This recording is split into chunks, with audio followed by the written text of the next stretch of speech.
US Navy Warship 121. This is Sepa Navy Station. You must alter course and go back to the Indian Ocean immediately. If you don't obey my order, you will be targeted. This is Sepa Navy. Last warning, last warning, last warning. வணக்கம். America, Iran, Israel போரில் ஒரு மிகப்பெரிய திருப்பம் ஏற்பட்டிருக்கிறது. ஒட்டுமொத்த state of ஹார்மோஸை America சுற்றி வளைத்து விட்டதாக ஒரு கதையை விட்டுக் கொண்டிருக்கிறார்கள். கதை அல்ல, உண்மையாக கூட இருக்கலாம். ஆனால் அமெரிக்காவின் நேவியால் ஸ்டேட் ஆஃப் ஹார்மோஸிற்குள் இதுவரை புகர முடியவில்லை. காரணம், ஈரான் கொடுக்கக்கூடிய அந்த வார்னிங்ஸ். இதே போன்ற வார்னிங் 2 நாட்களுக்கு முன்பு இஸ்லாமாபாத்தில் நடந்து கொண்டிருந்த அந்த பேச்சுவார்த்தையும் போது கூட, அங்க பேச்சுவார்த்தை நடக்கிறது, இங்க அமெரிக்கா ஸ்டேட் ஆஃப் ஹார்மோஸை கண்ட்ரோல் செய்வதற்காக தன்னுடைய 2 போர்க்கப்பல்களை அனுப்பிவிட்டார்கள். ஈரானி கப்பல் படை இந்த 2 போர்க்கப்பல்களையுமே மிசைலை வைத்து லாக் செய்து விட்டு வார்னிங் கொடுத்திருக்கிறார்கள். You have been locked. இங்க பட்னாமுக்குனா 2 போர்க்கப்பல்களுமே முழுக வைக்கப்படும், சின்ன பின்னமாகிவிடும். இந்த 30 நிமிடங்களுக்குள் நீங்க வெளியேறவில்லை என்றால் we will fire. ஈரான் இந்த வார்னிங்கை கொடுக்க தேவையில்லை. ஏன்னா ஈரானுடைய எல்லைக்குள் இந்த 2 கப்பல்களுமே ரொம்பவே நெருங்கி இருக்கிறது. வார்னிங் கொடுக்காமல் அடித்திருக்கலாம். ஆனால் ஈரான் செய்தது என்ன? வார்னிங் கொடுத்தது. காரணம், இஸ்லாமாபாத்தில் ஈரானிய டெலிகேஷன் பேச்சுவார்த்தையில் இருந்தது. அதனால் அவர்கள் அன்னைக்கு அடிக்கவில்லை. 30 நிமிடத்திற்குள் அமெரிக்க கப்பல் படை இந்த 2 போர் கப்பல்களுமே துண்டக்கானும் துணியக்கானும் என்று அங்கிருந்து ஓட்டம் பிடித்த கதையை டொனால்ட் ட்ரம்ப் மறைத்து விட்டார்.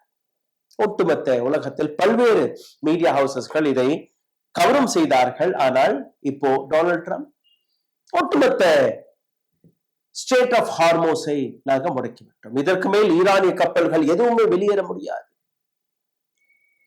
ஈரானிய கப்பல் வெளியும் ஏற முடியாது, வெளியில இருந்து ஈரானிய கப்பல்கள் உள்ளேயும் நாங்க போக விட மாட்டோம், அந்த அளவில் நாங்க நிற்கிறோம். ஆனால் டொனால்ட் ட்ரம்ப் இதை செய்வாரா என்கிற அந்த கேள்வி.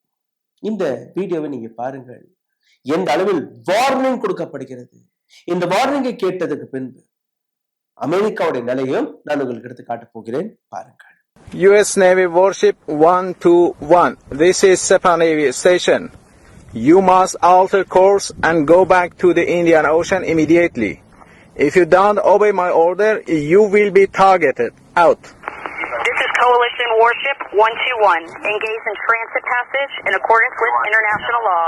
No challenge is attended to you.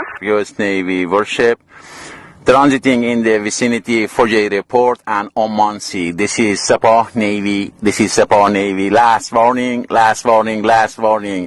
இந்த வீடியோவில் உங்களை இன்னும் ஆழமாக பிடிச்சிருக்கும் முன்பு ஒரு சிறிய கோரிக்கை, எங்களுடைய சேனலை மிகப்பெரிய அளவில் முடக்கக்கூடிய வேலையை பார்த்து வருகிறார்கள். காரணம், நாங்கள் காட்டக்கூடிய இது போன்ற உண்மைகள் உங்களிடம் வந்து சேரக்கூடாது. இதிலிருந்து மீட்டெடுப்பதற்காக உங்களுடைய உதவி தேவைப்படுகிறது. நீங்க செய்ய வேண்டிய ஒரு சில சாதாரணமான விஷயங்கள்: லைக், ஷேர், சப்ஸ்கிரைப் பட்டனை தட்டுங்கள், இந்த வீடியோவை பகிருங்கள், இந்த வீடியோ வழியாக உங்கள் மனதில் ஏற்படக்கூடிய கேள்விகளையும் கேளுங்கள். அதை தாண்டி பொருளாதார ரீதியாக எங்களை முடக்கக்கூடிய வேலையை பார்த்து வருகிறார்கள் கடந்த 2-3 ஆண்டுகளாக. இப்போவும் அது நடக்கிறது. வரக்கூடிய தேர்தலை முன்னிட்டும் அதற்காகவும் நாங்கள் கேள்விகளை, வீடியோக்களை போட்டு வருகிறோம். அதையும் முடக்கி வருகிறார்கள். இதிலிருந்து மீட்டெடுப்பதற்காக அருகில் இருக்கக்கூடிய QR கோடை பயன்படுத்தி உங்களால் முடிந்த உதவியை நீங்க தெரிவிக்கலாம். உடல் வலிமையை உறுதி செய்யும் சிலாஜித், கவனத்தை மேம்படுத்தும் அஸ்வகந்தா மற்றும் உயிர் சக்தியை பெருக செய்யும் சஃபேடு முஸ்லி போன்ற இமயமலையின் உணவுப் பொருட்களை கொண்டு வந்து மிஸ்டர் பர்ஃபெக்ட் உருவாக்கப்பட்டுள்ளது. உங்கள் முழு குடும்பத்தின் ஆரோக்கியத்தை மா நேச்சுரல்ஸ் மூலம் உறுதி செய்திருங்கள். 100% இயற்கையான மூலிகை பொருட்கள் மூலம் உருவாக்கப்பட்ட மிஸ்டர் பர்ஃபெக்ட் மற்றும் மிஸ் பர்ஃபெக்ட் தலைமுறையாக குடும்பங்களின் உடல் வலிமை, மன வலிமை மற்றும் மகிழ்ச்சியை பெருக செய்கிறது. உங்கள் மகிழ்ச்சியான பயணத்தை துவங்க www.mannaturals.com என்ற இணையதளத்தை பார்வையிடவும் அல்லது வாட்ஸ்அப் எண்ணிலும் தொடர்பு கொள்ளலாம்.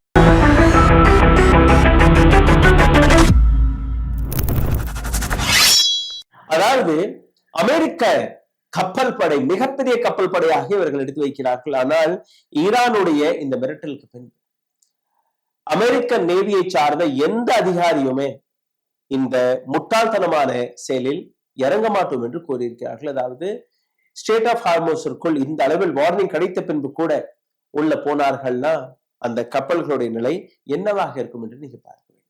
இன்னொரு பக்கம் யெமன் நாடு, அவர்களும் ஒரு மிரட்டலை கொடுத்திருக்கிறார்கள். அப்படி தப்பி தவறி ஈரான் மீது ஒரு சிறிய தாக்குதல் நடந்தால் கூட நாங்க இந்த போரில் குதித்து விடுவோம். ரெட் சி, அங்க இருக்கக்கூடிய ஸ்டேட் ஆஃப் ஹார்மோஸ் போன்ற இன்னொரு வழி, உலக நாடுகளில் போகக்கூடிய கிட்டத்தட்ட 40% கச்சா எண்ணெய் ஸ்டேட் ஆஃப் ஹார்மோஸ் மற்றும் ரெட் சி வழியாக மட்டும் தான் போய்கொண்டிருக்கிறது. ஒரு பக்கம் ஈரானுடைய கண்ட்ரோல், இன்னொரு பக்கம் யெமனுடைய கண்ட்ரோல்.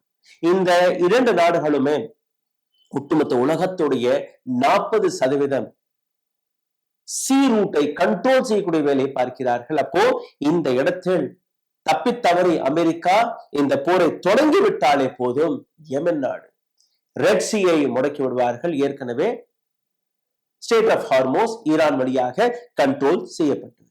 ஆனால் இந்த ஸ்டேட் ஆஃப் ஹார்மோஸில் அனைத்துமே கண்ட்ரோல் செய்யப்படவில்லை. சைனாவுடைய கப்பல்கள், சைனாவுடைய டிரான்ஸ்போர்ட் இந்த வழியாக தொடர்ந்து நடந்து கொண்டே இருக்கிறது. இப்போதைக்கு நீங்க பார்த்தீர்கள்னா சைனாவுடைய கிட்டத்தட்ட 55-70 கப்பல்கள் பெர்ஷியன் கல்ஃப் இந்த ரீஜனில், முக்கியமாக ஸ்டேட் ஆஃப் ஹார்மோஸில் நின்று கொண்டிருக்கிறது. அவர்கள் வந்து போய் கொண்டுதான் இருக்கிறார்கள்.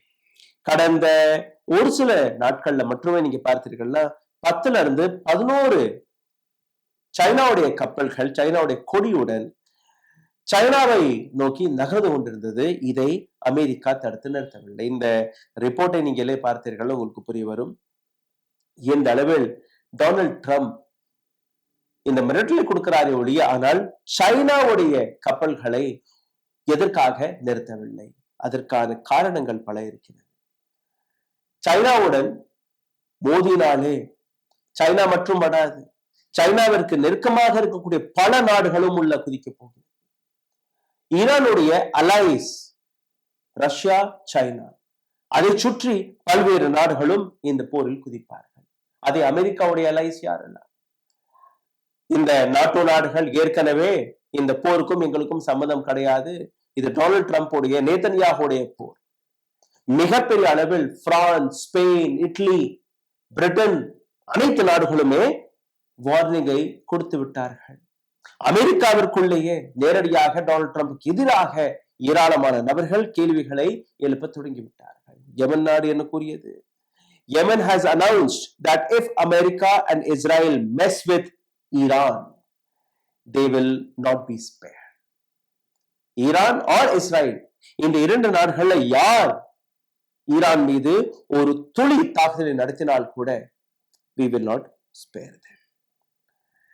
Any ship that comes from there, you just try to touch them. This is also they said. அப்போ அதே நேரத்தில் நீங்க பார்த்தீர்கள்னா சைனாவுடைய கப்பல்கள் வந்து கொண்டுதான் இருக்கு. அமெரிக்காவால் சைனாவை மோத முடியவில்லை, சைனாவிற்கு எந்த விதமான சேலஞ்சும் கொடுக்க முடியவில்லை, ஜஸ்ட் வெற்றி பேச்சு மட்டும்தான். இதே இடத்துல நீங்க பார்த்தீர்கள்னா ஸ்டேட் ஆஃப் ஹார்மோஸ், இதை பற்றி பேசும்போது இன்னொரு மிகப்பெரிய டேஞ்சர், மிகப்பெரிய ஆபத்து இந்த இடத்தில் இருக்கிறது. என்ன அந்த ஆபத்து?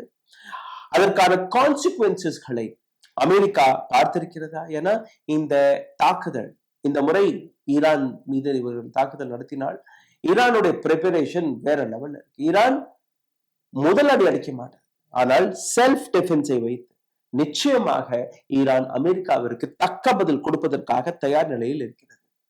ஆபத்து என்ன அதை நீங்க புரிந்து கொள்ளுங்கள். எந்த ரீஜனில் இந்த ஸ்டேட் ஆஃப் ஹார்மோஸ் இருக்கிறதோ இதே ரீஜனுக்கு அருகே இருக்கக்கூடிய பல்வேறு இடங்கள், அதுல நியூக்ளியர் பவர் பிளான்ட் இருக்கிறது, ரிஃபைனரிஸ் இருக்கிறது, ஆயில் ஃபீல்ட்ஸ் இருக்கிறது, கேஸ் ஃபீல்ட்ஸ் இருக்கிறது. அப்போ இந்த போர் வெடித்த உடனேயே இந்த அனைத்து இடங்களையுமே தாக்குதல் நடந்தால் சிந்தித்து பாருங்கள், எவ்வளவு பெரிய இழப்பை நீங்க பார்க்க போறீர்கள், எவ்வளவு பெரிய விபத்துக்களை நீங்க பார்க்க போறீர்கள். விபத்தல்ல, இந்த போர் வழியாக வரக்கூடிய ஆபத்துக்களை நீங்க பார்க்க போறீர்கள். நேவி டெஸ்ட்ராயர்ஸ், 2 நேவி டெஸ்ட்ராயர்ஸ்களை எப்படி இவர்கள் விரட்டி அடித்தார்களோ அதே போன்ற பல்வேறு டெஸ்ட்ராயர்ஸ்களை இப்ப அங்க நீங்க வைத்திருக்கிறீர்கள். ஈரானின் நேவி சீஃப், புதிதாக அமைக்கப்பட்ட நேவி சீஃப் ஷம்கானி ஈரானி, இவர் கொடுத்த பதில், if America takes even one wrong step, the consequences will be very deadly. Iran கொடுத்த அந்த மிரட்டல், அமெரிக்கா ஒரு சிறிய தவறு செய்தால் கூட அதற்கான கான்சிக்வன்சஸ், விளைவுகள் மிகவும் மோசமாக இருக்கும். இஸ்மாயில் ஸ்டேட்மெண்ட் இங்க மட்டும் நிற்கவில்லை. அவருடைய அடுத்த ஸ்டேட்மெண்ட் நீங்க பார்த்தீர்கள்னா, who is the force chief, நேவலுடைய சீஃப், அவர் கொடுத்த பதில், அமெரிக்கா இஸ்ரேல் ரெண்டு பேருக்குமே எச்சரிக்கை, இந்த முறை ஈரானிய சாயில், ஈரானிய மண்ணிற்குள் காலை கூட எடுத்து வைக்காதீர்கள், நீங்க திரும்பி போக மாட்டீர்கள். அந்த அளவில் இவர்கள் மிரட்டல்களை கொடுத்து வருகிறார்கள். அதே நேரத்தில் நீங்க பார்த்தீர்கள்ல, வாஷிங்டன் போஸ்ட் வெளிவிட்ட டேட்டா படி நீங்க பார்த்தீர்கள்ல, இப்போதைக்கு ஸ்டேட் ஆஃப் ஹார்மோஸில் நிற்கக்கூடிய கப்பல்களில் 70%, 60% நேரடியாக சைனாவுடைய கப்பல்களாக இருக்கிறது. அதாவது 10ல் 6 கப்பல் சைனாவுடைய கப்பல்களாக இருக்கிறது. அப்போ டொனால்ட் ட்ரம்ப் இந்த கப்பல்களை முடக்கியதில்லை, இந்த கப்பல்கள் மீது தாக்குதலை நடத்தி சைனாவுடன் ஒரு கை பார்க்க போறாரா? ஏன்னா சைனாவை பொறுத்தவரையில் பீஜிங்க்கு இப்போ அடுத்த மாசம், இந்த மாதம் கடைசியில் டொனால்ட் ட்ரம்ப் செல்லவும் இருக்கிறார். அப்போ இந்த தருணத்தில் அந்த தவறை அவர் செய்வாரா என்கிற இந்த கேள்வி வெளிவருகிறது. இதே நேரத்தில் நீங்க பார்த்தீர்கள்னா, எக்ஸ்பர்ட்ஸ்கள் கூறக்கூடிய பதில் படி சைனீஸ் பிளாக் அல்ல சைனாவுடைய சொந்த கப்பல்கள் எதுவாக இருந்தாலும் அதை அமெரிக்கா தொடாது. ஆனால் சைனாவுடைய ரிலேஷன்ஷிப் வழியாக வேறொரு நாட்டின் கப்பலாக இருந்தால் அந்த கப்பல்கள் மீது இவர்கள் நிச்சயமாக தாக்குதலை நடத்துவார்கள். அதே நேரத்தில் அப்படி தப்பி தவறி ஒரு சைனீஸ் கப்பலை இவர்கள் கைப்பற்றி விட்டால் கூட ஒரு சில நாட்களில் அந்த கப்பலை விட்டு விடுவார்கள். அந்த அளவில் சைனாவுடைய ஆதிக்கம் அந்த இடங்களில் இருக்கிறது. அமெரிக்காவின் ஒயிட் ஆங்கிலோ சாக்சான் இவர் கொடுத்த ஒரு ஸ்டேட்மெண்ட், டொனால்ட் ட்ரம்ப் இந்த ஒட்டுமொத்த விஷயத்தை திசை திருப்புவதற்காக வெவ்வேறு ஸ்டேட்மெண்ட்களை கொடுத்து வருகிறார். இதே போன்று கேத்தலிக்ஸ்களுடைய எண்ணிக்கை அமெரிக்காவில் குறைவதாக இருக்கக்கூடிய காரணத்தினால் அவர்களுடைய ஓட்டு எல்லாம் எங்களுக்கு தேவையில்லை. அதே நேரத்தில் போப், கேத்தலிக் சர்ச்சுடைய போப் இருக்கும் டொனால்ட் ட்ரம்ப் தவறாக பல்வேறு ஸ்டேட்மெண்ட்களை கொடுத்து வந்திருக்கிறார். அப்போ ஒவ்வொரு விஷயத்தையும் நீங்க பார்த்தீர்கள், இதற்கு பின்னாடி ஜூவிஸ்ட் லாபியோடைய மிகப்பெரிய கை இருப்பதாக நீங்க பார்க்க முடியும். அதாவது இஸ்ரேலிஸ், அமெரிக்காவில் இருக்கக்கூடிய இஸ்ரேலிஸ், அவர்களுடைய லாபி தான் இந்த அனைத்து விஷயத்துமே கையாண்டு வருகிறது. டொனால்ட் ட்ரம்பை மிரட்டி வருகிறார்கள், டொனால்ட் ட்ரம்பை பிளாக்மெயில் செய்து வருகிறார்கள். டொனால்ட் ட்ரம்பை பிளாக்மெயில் செய்வதற்கான பல காரணங்கள் இருக்கு. அது எக்ஸ்ட்ரீம் ஃபைலாக கூட இருக்கலாம், அல்ல அதையும் தாண்டி பல்வேறு விஷயங்களை நீங்க பார்ப்பீர்கள். ஆனால் இஸ்லாமாபாத்தில் நடந்த இந்த பேச்சுவார்த்தை அது எதற்காக ஃபெயில் ஆனது அதையும் நீங்க பார்க்க வேண்டும். அதற்கு முன்பு யெமன் நாட்டை பொறுத்தவரையில் எப்படி இப்போ ஈரான் மீது ஒரு சிறிய தாக்குதல் நடத்தினால் கூட நாங்கள் அமெரிக்காவை சும்மா விட மாட்டோம் என்று கூறினாரோ, இதற்கு முன்பு யெமன் இதே போன்ற விஷயத்தை செய்திருக்கிறது. ரெட் சீயை அவர்கள் 100% முடக்கி இருக்கிறார்கள். 2 ஆண்டுகளாக இஸ்ரேலுடைய 2024ஆம் ஆண்டு 2 கப்பல்கள் ஹைஜாக் செய்யப்பட்டது. 2025ஆம் ஆண்டு 2 கப்பல்களை முழுக வைத்தது ஈரான். அப்போ டொனால்ட் ட்ரம்ப் எந்த விதத்தில் இந்த மிரட்டலை கொடுத்து வருகிறார் நீங்க பார்த்தீர்கள்னா, டொனால்ட் ட்ரம்ப் வெறும் மிரட்டி பார்க்கிறார். ஆனால் டொனால்ட் ட்ரம்ப்புடைய இன்னொரு ஐடியா இருந்தது. இஸ்லாமாபாத்தில் எதற்காக இந்த மீட்டிங் ஃபெயில் ஆனது நீங்க பார்த்தீர்கள்னா, டொனால்ட் ட்ரம்ப் நேரடியாக basically he's a builder, he's a broker. State of ஹார்மோஸில் இருந்து வெளிவரக்கூடிய அந்த பணம், அந்த இப்ப அவர்கள் டாக்ஸ் போட்டுட்டார்கள்னா இவர்கள் கேட்பது என்ன? ஒரு பேரலுக்கு $1 எங்களுக்கு கட்டணமாக தேவை. அப்போ ஒரு பேரலுக்கு $1 ஈரானுக்கு நீங்க கொடுக்க ஆரம்பித்து விட்டீர்கள். அந்த கடலில் இப்போ தேங்கி நிற்கக்கூடிய எண்ணெயுடைய கணக்கு பல லட்சம் டன்கள், பல கோடி டன்கள். அப்போ அத்தனை டன்களுக்கான ரூபாய் ஈரானுக்கு போகும். அப்ப இந்த டாக்ஸில் எங்களுக்கும் பங்கு வேண்டும் என்று டொனால்ட் ட்ரம்ப் ஒரு விஷயத்தை எடுத்து வைத்தார். டொனால்ட் ட்ரம்ப் ஏற்கனவே கூறிய விஷயம், we will manage the state of Hormuz with new Ayatollah. Mustafa Ayatollah கமேனியுடன் நாங்க இந்த இடத்தை 2 நாடுகளுமே சேர்ந்து இதை நடத்துவோம் என்று ஒரு விஷயத்தை எடுத்து வைக்க. அதாவது பணத்தை பார்த்த உடனேயே எச்சி ஊறி இருக்கிறது டொனால்ட் ட்ரம்ப் பணத்தில். டொனால்ட் ட்ரம்ப்புடைய அந்த குறி நிச்சயமாக ஈரான் கையில் வரக்கூடிய பணம் அல்ல அந்த வழியாக வரக்கூடிய பணம் தான். வைஸ் பிரசிடென்ட் அண்ட் டெலிகேஷன் அங்க போகும்போது எல்லாமே சரியாக போய் கொண்டிருக்கும் போது டொனால்ட் ட்ரம்ப்பை ஜூயிஷ் லாபி தூண்டிவிட்டு இந்த கண்டிஷனை வைக்க சொல்லியிருக்கிறார்கள். அங்கு இந்த பேச்சுவார்த்தை துண்டித்து போனது, பேச்சுவார்த்தை நடக்கவில்லை. ஆனால் பின்னாடி நீங்க பார்த்தீங்கன்னா டொனால்ட் ட்ரம்ப் அவருக்கு பணம் முக்கியமாக இருக்கலாம், ஆனால் ஜூயிஷ் லாபிக்கு ஐடியாலஜி முக்கியம். ஜூயிஷ் லாபி ஈரானை முற்றிலுமே அழித்து விட வேண்டும் என்கிற ஒரு ஐடியாலஜியில் பயணித்து வருகிறது. ஆனால் டொனால்ட் ட்ரம்ப் பணம் மற்றும் தான். பணம் எங்க இருக்கிறது, டொனால்ட் ட்ரம்ப் அங்க இருப்பார். இப்போ டொனால்ட் ட்ரம்ப் சிக்கி கொண்டார். எந்த தரப்பு எங்க நிக்கணும்? ஒரு பக்கம் ஜூயிஷ் லாபி, பணம் இருக்கக்கூடிய நபர்கள், அவர்களை சந்தோஷப்படுத்துவது அல்ல, இந்த ஈரான் ரூட் வழியாக வரக்கூடிய பணத்தை சம்பாதிப்பதா? அப்ப போர் வருமா என்று நீங்க பார்த்தீர்கள்னா அடுத்த 2-3 நாட்களுக்கு இந்த உருட்டு வேலை தான் நடக்கும். அதற்கு பின்னாடி டொனால்ட் ட்ரம்ப்புடைய நாவு எப்படி பிறழுகிறது என்று நீங்க பார்க்க வேண்டும். ஆனால் ஒட்டுமொத்த டிஃபென்ஸ், அமெரிக்காவுடைய டிஃபென்ஸ் எக்ஸ்பர்ட்ஸ் எல்லாருமே கூறிய விஷயம், நீங்க ஸ்ட்ரெய்ட் ஆஃப் ஹார்மஸிற்குள் போவது சூசைட் பாம்பை தாண்டி வேறு எதுவுமே கிடையாது. ஏன்னா அது அவர்களுடைய எல்லை. அவர்கள் கையில் இருக்கக்கூடிய அந்த மிசைல், நீங்க சாதாரணமாக அவர்களை எடை போடாதீர்கள். 40 நாட்கள் நீங்க போரிட்டு பார்த்து விட்டீர்கள். ரிசல்ட் என்ன? மிகப்பெரிய 0. கடந்த 52 ஆண்டுகளாக அவர்கள் மீது சாங்ஷன்ஸ்களை விதித்து வந்தீர்கள். ரிசல்ட் என்ன? ஒண்ணுமே கிடையாது. இன்னைக்கு ஒரு மிகப்பெரிய பவர்ஃபுல் நாடாக ஈரான் இயங்கிக் கொண்டிருக்கிறது. சிந்தித்து பாருங்கள் எந்த அளவில் இந்த போர் ஒவ்வொரு நாளும் புதிய புதிய ரூபத்தில் புதிய புதிய பிரச்சனைகளை கக்கி கொண்டிருக்கிறது. இதை பற்றி ஒவ்வொரு நாளும் எங்களுடைய சேனல்ல நாங்க பேசிக்கொண்டுதான் இருக்கிறோம். நான் பேசுகிறேன், பாலகிருஷ்ணன் ஐயா பேசுகிறார், ஐயநாதன் ஐயா பேசுகிறார். சோ நாங்க 3 பேருமே வெவ்வேறு வழிகளில் உங்களிடம் இந்த செய்திகளை கொண்டு வந்து சேர்க்கக்கூடிய வேலையை பார்த்து வருகிறோம். நிச்சயமாக உங்களுக்கு இந்த வீடியோக்கள் பிடித்திருக்கும். தயவு செய்து இந்த வீடியோக்களை பகிருங்கள், கருத்துக்களை எழுதுங்கள், கேள்விகளை கேளுங்கள். இதை தாண்டி பொருளாதார ரீதியாக சப்போர்ட் செய்ய நடிக்கக்கூடிய நபர்கள் அருகில் இருக்கக்கூடிய QR கோடை பயன்படுத்தி உங்களால் முடிந்தது தெரிவிக்கலாம். நன்றி, வணக்கம்.